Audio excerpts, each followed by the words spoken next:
Hi guys, it's Sarah with Grassroots Evolution, and I'm here to bring a weekly message for water signs. So if you are Cancer, Pisces, or Scorpio, this may be for you for the week of March 23rd through to the 29th.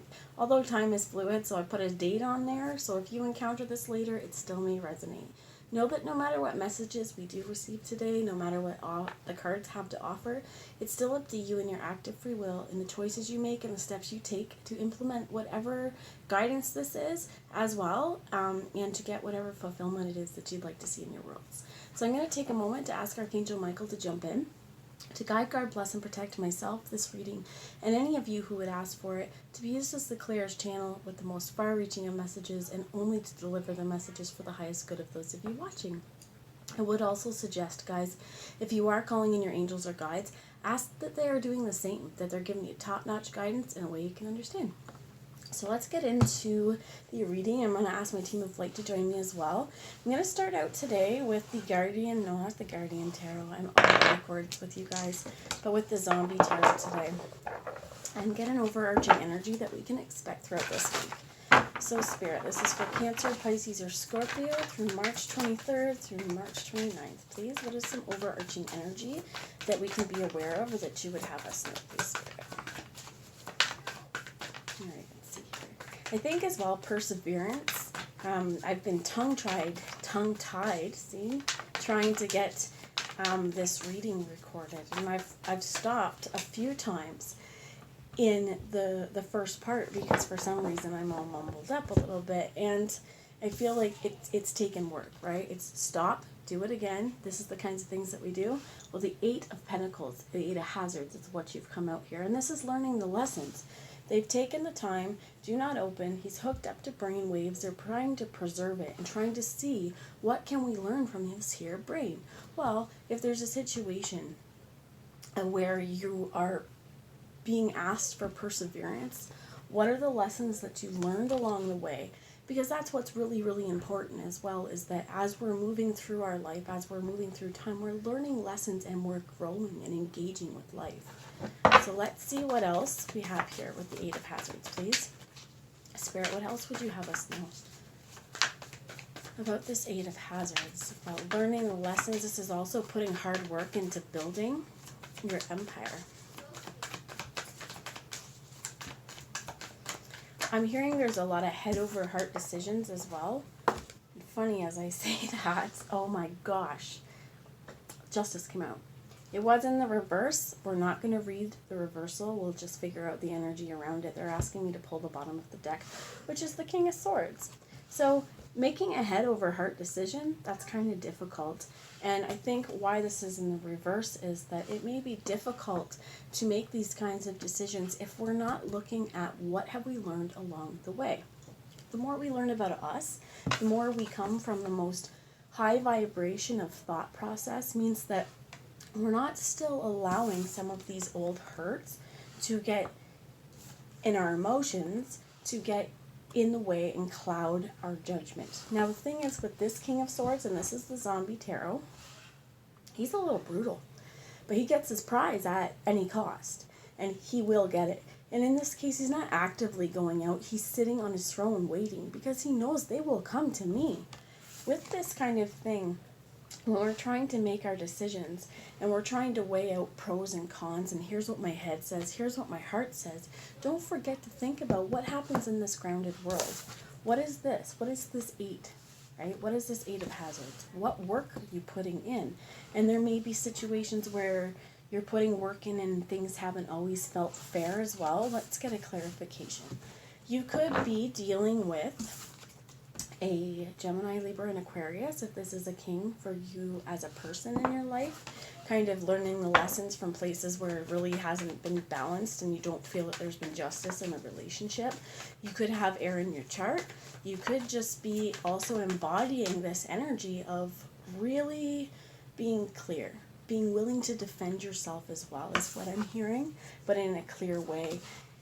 Let's find out more, please. So I was thinking about the King of Swords when this come up. This is what we're going to take. We have the Four of Swords in the reverse. Someone really not able to rest their mind. We have the Sun, which is success. We We have the Seven of Pentacles, which is sort of a testing and information gathering, trying to learn in the reverse, and the Four of Wands. The Sun and the Four of Wands, both being about celebration, both being this yellow, sunny, happy days, right? Both being celebration. And this could be with this in the reverse.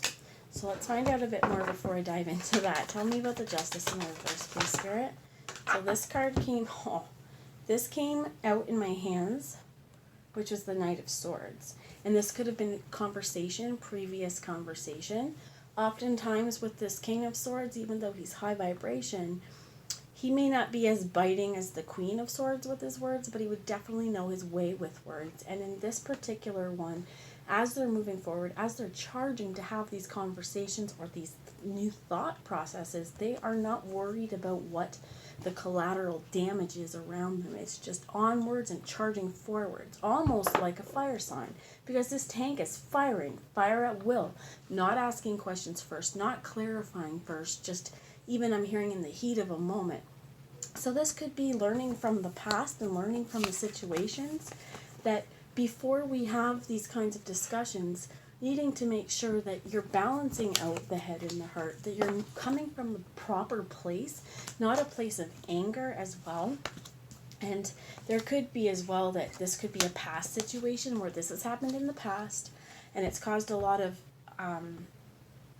sleeplessness, it's caused a lot of unease.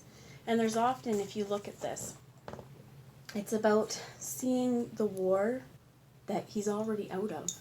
And I think Spirit's asking you not to keep replaying these failed situations, not to keep replaying those, the horrific, not to keep replaying those kinds of energies, because what it does is keep you stuck in that conflict, stuck in that fight.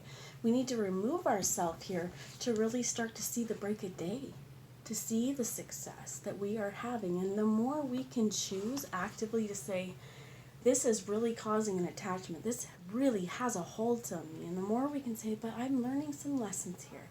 This is how this made me feel. And even though I may want to charge forward and have discussions, I know that sometimes when I don't have all the facts, or if you're coming from a place of constantly thinking about the hardship and the struggle that you've had, when you encounter the people or other situations, could be that has done this. So you could even be dealing with someone who you've had kind of verbal war with, or have been through a lot of battles. And if you continue to see it like that, and if you continue to replay that, you're not going to be as high vibration, and it's going to be very difficult to maintain balance in this environment, in this relationship, because it's always coming at a combative standpoint. So I feel like Spirit's asking you rest, but stop thinking about all of the bad stuff. When we're learning the lessons, it's how we focus on this. What is the positive that has come from this? What is the success that's here? And why, right? What is here to celebrate? The celebration is the here and the now, and I feel as well as like the Seven of Hazards is about getting a clear picture, and maybe up until now, or up until we learn the lessons, we're not going to be able to see a clear picture. No matter how much research we do, we won't be able to understand the data when we put it through. So this is, if you want to understand things from a little different light, you have to see the lessons and understand as well your parts in things and how your choices are going to affect you. So if you make a choice in your head you know is wrong, but you are going to suffer this later because your heart's going to say you knew that was wrong. Vice versa, if your heart says go here, but your head says go here, and you listen too much to your head, and you're too much in your head, it's not also seeing a clear picture either. So I'm going to take, a few. So there's another, these four fell out. So here you have another knight, both fast moving, and this is the Knight of Wands. This is passion. You see here he's like in a Western movie, waving and holding up a hand, but it's not him, right? Fresh from the kill, fresh from the fight as well, but he is mounted on top of his horse, looks like smoke still coming out. He's smoking a cigarette, just going, hey, right? Very passionate individual, as well as I feel very, I'm hearing the word sexy. Okay, so I'm going to say what I'm going to say. We got here the Ten of Swords. And this is knowing what to axe, right? Knowing when to stop. Putting a thought.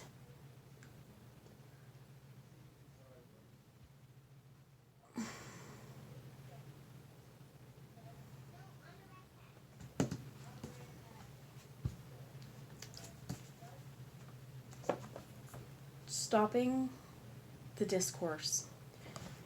Changing the discourse as well. That's what I'm hearing there. You have the Eight of Wands in the reverse with the Six of Swords. It may not be something that happens as quickly. There may be some blocks to communication. There may also be lessons still unlearned here as well. But I feel like overall, what you get here is a real desire to move forward in a way that puts the past in the past. If you see, she's machine gunning these guys and they're in the boat, sailing away. The sun is shining, things are okay, and, you know, they're not going to be hurt in this boat. To put the fear aside as well. And the bottom of the deck here is the Five of Cups, and it's Judgment in the reverse. As well as the Six of Cups in the reverse. If some of you are thinking of trying to work something out with an individual or a group of people from the past that's caused you heartbreak, you really want to be clear before you hit that Judgment sign, because Judgment's in the reverse as well. Judgment and Justice, both being major arcanas, both come out in the reverse in this deck. And normally, I wouldn't say the reversals are as important, but when the Five of Cups is at the bottom, it's feeling left out and feeling like heartbroken, feeling like there's a change that needs to be made to stop this. But it also, to me, with this in the reverse, and the Star in the reverse, is that it's going to take some time. Just like this, it's not going to happen like that. It's not going to be an overnight kind of thing as this moves on. And some of you, as you find that you're healing from the situations where maybe the decisions or relationships haven't been in balance and there's a lot of air. So either it's been affecting your mind and your mental stability, or you have an air sign that you're dealing with. But I feel like for you to move on and out of this, it's still up to you on when you push that button, and there may be some unfinished business is just what I'm hearing. So I'm going to bring a message from the Shaman's Oracle for some advice, please.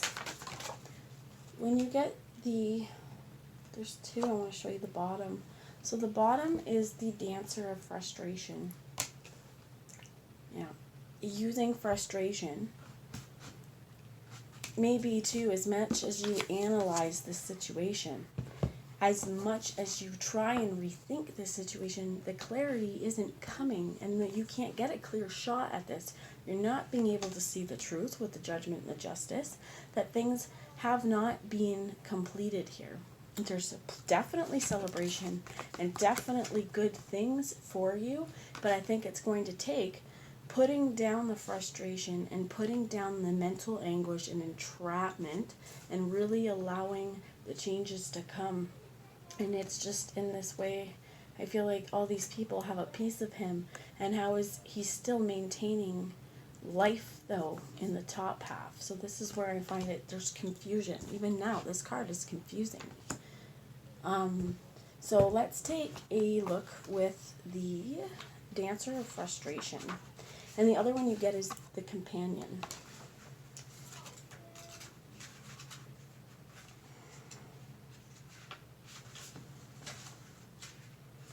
So the Dancer of Frustration, I'm just going to put it up here. If I trigger you, why? What did it bring up? How can you use this in your conscious awareness to bring changes for the positive in your life?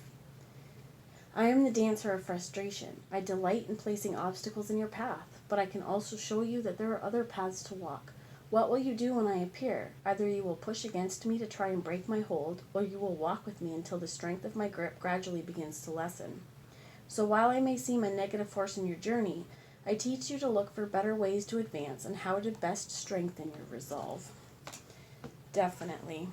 When you're facing opposition, when you are feeling confused, when you're feeling frustrated, it says, opposition weakened resolve, hopelessness paths unblocked, inhibition strengthened, determination to find a way, anger, passivity, desire diminished, strengthened, released. If you're experiencing anger as well, this is lava stone. It's definitely helpful in anger management.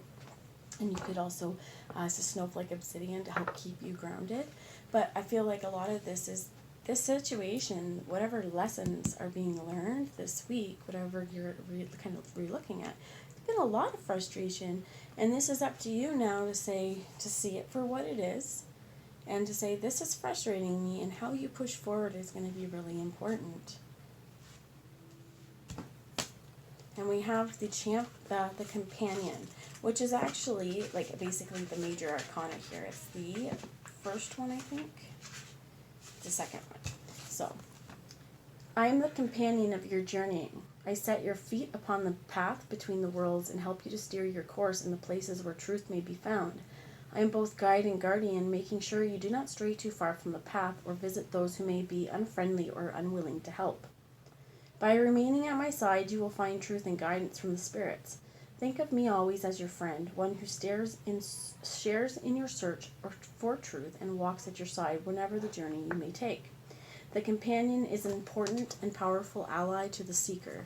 He or she acts as your spiritual guide and supporter and will offer unconditional help whenever you may need it.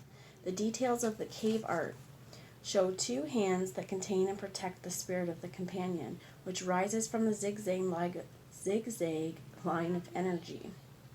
It is the energy that binds the world of spirit and the worlds of human together and allows the door between them to open. So this is acting as a bridge, and I'm feeling like this is you, as you're working through this, call spirit in. Because I feel like as well, this is a very, very protected entity. You are being guided through this to learn the lessons so that you can step forward a much more successful individual, feel like you have much more happiness and joy in your life, and to really triumph over all of this stuff that's caused havoc and heartache. And I feel like this companion is definitely telling you as well, you're not alone through your healing journey. So I'm going to bring a message from the Crystal Mandala Oracle now. We have at the bottom Grace for the Grand Gesture and Malachite. Archangel Raphael. Might be really nice to bring him in. Malachite is also very heart healing, which after this kind of situation and the Five of Cups being here, as we move on to calmer waters, it'll take some time for us to really need to heal our heart. And this can be very, very gentle. So some malachite. You may also want to imagine green emerald rays coming into your heart space. We have also here Goddess Kali. And you know, Kali's here when we're going to create a sacred revolution in our worlds. And the thing is with this is you get to hold the reins. No longer is justice just things aren't being fair. This is you allowing this darkness to help you transform, as well as obsidian, black obsidian. Now this is snowflake obsidian, but black obsidian would help you to stay grounded through this, because oftentimes things are going to challenge you and structures may break down. It's how you rise above like the phoenix. How you rise above those challenges. How you dance around them. How they make you move. And we have here Archangel Melchizedek and Selenite. And selenite is so powerful, so cleansing. If you have any of it, this is my wand. I absolutely love it. You can just kind of run it up and down your body and ask any negativity to be transmuted. And I feel like there's so much power in this, and also helping you to connect with the divine and connect with your crown. So as you're working through, and whatever spirit guide, whatever spirit is bringing you guys, if you're wanting to really purify and hone in that, selenite might be a great stone to bring in. While still, what I like about the black obsidian too, is that it's in perfect balance. White and black, right? As above, so below. As we bear witness to the light, so shall we also bear witness to the dark. And as we do this, we heal our hearts. that's what I've got for you, my friends. I hope you have a great week, and I'll talk to you later. Bye now.